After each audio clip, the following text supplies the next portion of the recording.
আলজেরিয়াকে ৩-০ গোলে হারিয়ে দুর্দান্ত একটা সূচনা করলেও স্কালোনি আর্জেন্টিনার জন্য গ্রুপ রাউন্ডের সবচেয়ে টাফ চ্যালেঞ্জটা কিন্তু ওয়েট করতেছে নেক্সটে। আর্জেন্টিনার নেক্সট ম্যাচের অপোনেন্ট হচ্ছে রালফ রাগনিকের অস্ট্রিয়া, যারাও কিনা আর্জেন্টিনার মতো ৩ গোলে জয় পেয়েছে তাদের প্রথম ম্যাচে, বাট তারা একটা গোল কনসিড করা এই মুহূর্তে গ্রুপের সেকেন্ড পজিশনে আছে। অস্ট্রিয়া কেন আর্জেন্টিনার জন্য একটা টাফ চ্যালেঞ্জ হতে পারে? কারণ ফার্স্ট অফ অল অস্ট্রিয়া হচ্ছে একটা ইউরোপিয়ান টিম, যে ইউরোপিয়ান টিমকে আর্জেন্টিনা 2022-এর সেই ফাইনালের পরে কিন্তু ফেস করে নাই, লাস্ট এই ফ্রেন্ডলি ম্যাচে আইসল্যান্ডের ম্যাচের আগ পর্যন্ত। তো ইউরোপিয়ান অপোনেন্টদের সাথে দীর্ঘদিন না খেলার যে অনভ্যাসটা, সেটা একটা যেরকম ফ্যাক্টর হতে পারে, তেমনই ফ্যাক্টর হইতে পারে এই রালফ রাগনিকের অস্ট্রিয়ার প্রেসিং ফুটবলটা। অস্ট্রিয়া নর্মালি ইউরোপের একটা এভারেজ টিম হইলেও তারা আলোচনায় আসছে কিন্তু জার্মান বেলসা খ্যাত রালফ রাগনিকের হার্ড প্রেসিং প্র্যাকটিসের কারণে। ইউর্গেন ক্লপ বলি কিংবা হ্যান্সি ফ্লিক বলি, নাগলসম্যান বলি, তারা যে হাই ইন্টেন্সিটির হার্ড প্রেসিং ফুটবলে তাদের টিমকে খেলায়, তাদের এই ফিলোসফিটা কিন্তু মূলত ওই রালফ রাগনিকের কাছ থেকে আসা। রালফ রাগনিককে এই জার্মান প্রেসিং ফুটবলের জনক বলা যায়, এবং যে আমরা যে মডার্ন ফুটবল প্রেসিং ফুটবলটা দেখি, সেটাও কিন্তু অনেকটা রালফ রাগনিক থেকে ইন্সপায়ার্ড হয়েছে এখনকার টিম কোচরা। রালফ রাগনিক কোচ হিসেবে তেমন ফেমাস কেউ না হইলেও তিনি কিন্তু ইউথ টিমগুলো নিয়ে ভালো কাজ করেন, আন্ডারডগ টিমগুলোকে নিয়ে কিন্তু চমক দেখাতে পছন্দ করে। সেরকম একটা চমক কিন্তু এবারের অস্ট্রিয়া হইতে পারে।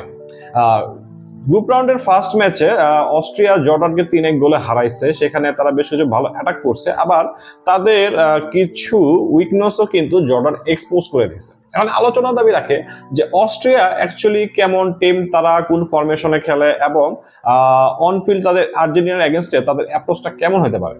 অস্ট্রিয়া মূলত খেলে 4-2-3-1 ফরমেশনে।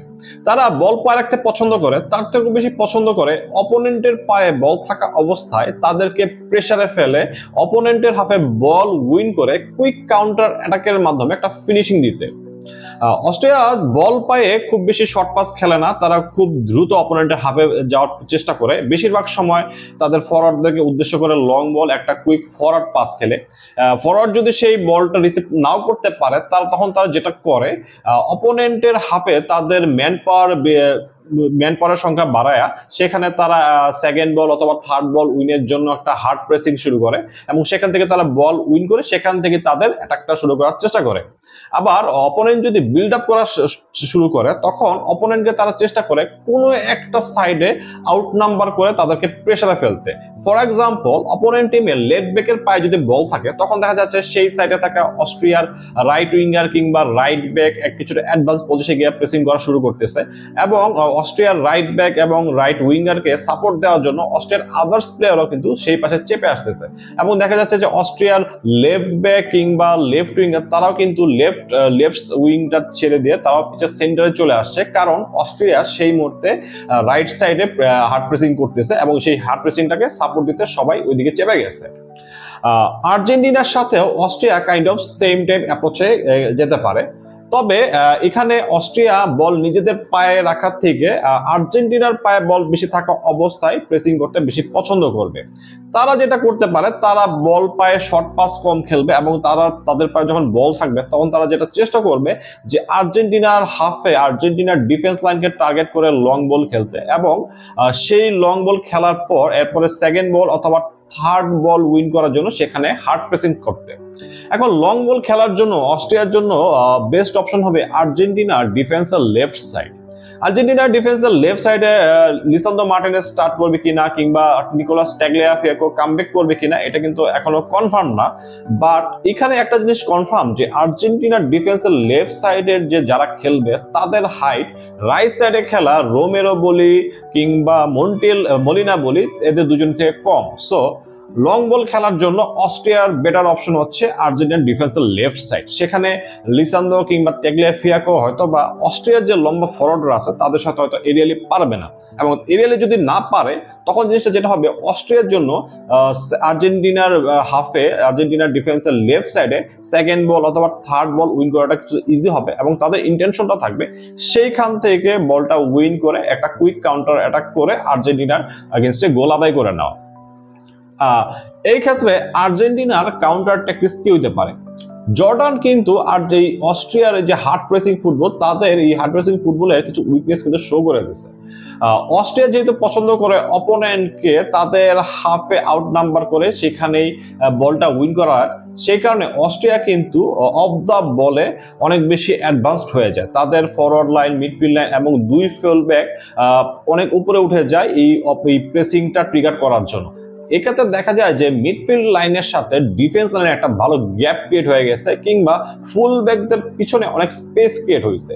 জর্ডান যে অস্ট্রিয়ার সাথে গ্রুপ রাউন্ডের ফার্স্ট ম্যাচে যে অনেকগুলো কাউন্টার অ্যাটাক দিছে, প্রত্যেকটা অ্যাটাক কিন্তু করছে তারা এই প্রেসে অস্ট্রিয়ার প্রেসিং করতে গিয়ে তাদের মিডফিল্ড লাইনের পিছনে অথবা ফুল ব্যাকদের পিছনে যে স্পেস ক্রিয়েট হয়েছে সেই দিক দিয়ে।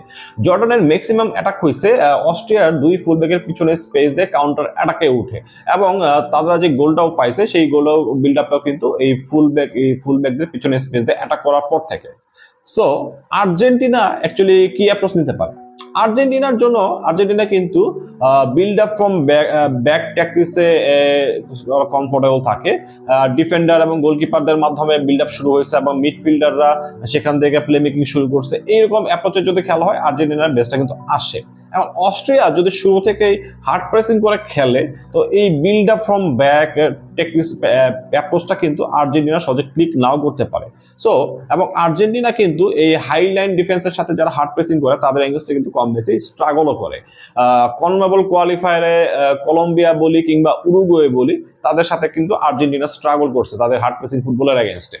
তো এখানে স্কালোনি কিভাবে এই রালফ রাগনিকের অস্ট্রিয়ার হার্ড প্রেসিং ট্যাকটিক্সটাকে আউটক্লাস করতে পারে?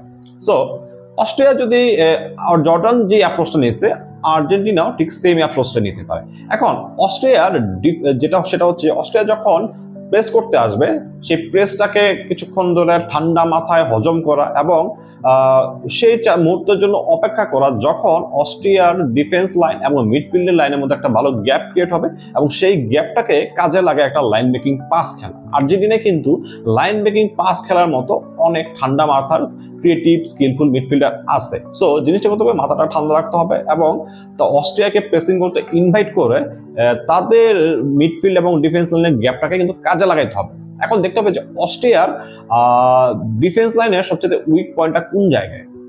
অস্ট্রিয়া যে 4-2-3-1 খেলে, তাদের ডিফেন্সের লেফট সাইডে লেফট ব্যাক হিসেবে খেলে বুন্দেসলিগা ক্লাব এফসি মেন যে খেলা ফিলিপে এম ভাইনে নামক একজন লেফট ব্যাক।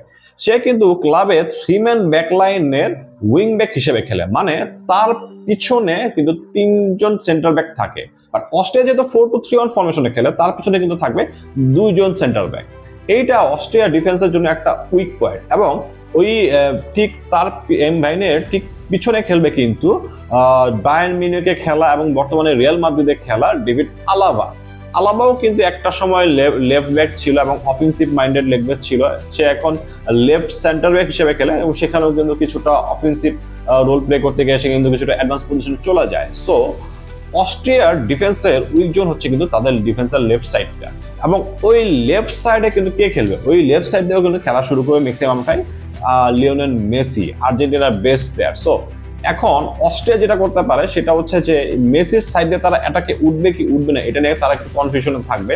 সো এখানে ওরা হয়তো বা ফিলিপে এমভেনেকে স্টার্ট নাও করাতে পারে। যেটা করতে পারে যে বায়ার্ন মিউনিখের ভার্সেটাইল ডিফেন্ডার কোনার্ড লাইমারকে তারা লেফট ব্যাকে সেট করতে পারে। এই কোনার্ড লাইমার অনেক ভার্সেটাইল একটা প্লেয়ার, সে বায়ার্ন মিউনিখে রাইট ব্যাক হিসেবে খেলে, লেফট ব্যাক হিসেবে খেলে, কখনো মিডফিল্ডে খেলে, কখনো অ্যাটাকে খেলে।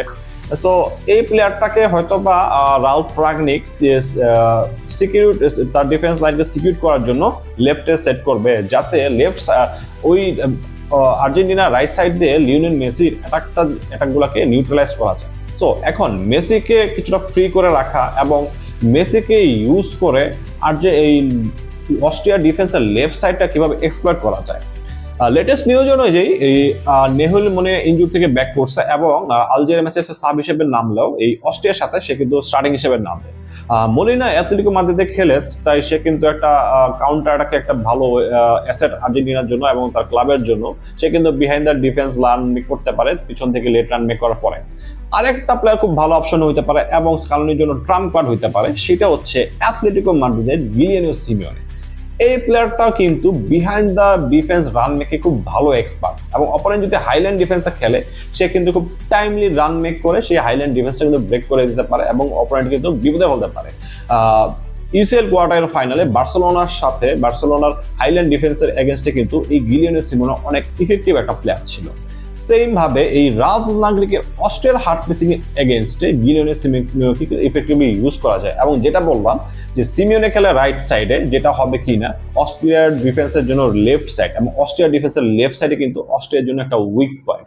সো আলটিমেট স্ট্র্যাটেজি যেটা হতে পারে অস্ট্রিয়ার হার্ড প্রেসিং ফুটবলের এগেনস্টে, অস্ট্রিয়া বল পায় এতটা স্কিলফুল না, তো অস্ট্রিয়ার পায়ে যদি বল বেশিক্ষণ থাকে তারা খুব বেশিভাবে কোনো সলিউশন বের করতে না পারে, এবং তাদেরকে প্রেসিং এ যদি ইনভার্ট করা হয় তারা আর্জেন্টিনাকে প্রেস করতে গিয়ে, এবং তারা কিন্তু স্পেস গিফট করবে তাদের মিডফিল্ড লাইনের পিছনে কিংবা ফুল ব্যাকদের পিছনে, সেই স্পেসটা এক্সপ্লয়েট করতে পারে। কারণ আরেকটা কাজ করতে পারে, যেহেতু Austria on the ball short পাসের বদলে কিছুটা লং পাস খেলবে, এরিয়াল পাস খেলবে, সেই এরিয়াল পাসটা ট্যাকল দেওয়ার জন্য ডিফেন্সের লেফট সাইডে এই ম্যাচে লিসান্দ্রো মার্টিনেজকে বসায়া ওতামেন্দি কিংবা সেনিসিকে যদি স্টার্ট করায়, এরিয়াল ডুয়েলসের জন্য ওতামেন্দি হয়তোবা সেনিসির থেকে বেটার অপশন, বাট সেনিসি কিন্তু হাই ইন্টেন্সিটির হার্ড প্রেসিং ফুটবলের এগেনস্টে খেলে অভ্যস্ত এবং তার বল প্লেইং এবিলিটি কিন্তু ভালো, যেখানে ওতামেন্দি কিনা হার্ড প্রেসিং টিমের এগেনস্টে কিন্তু সে বল পায়ে কিছুটা শেকি হয়ে যায় এবং ভুলবার পাস দিয়ে কিন্তু দলকে বিপদে ফেলায়।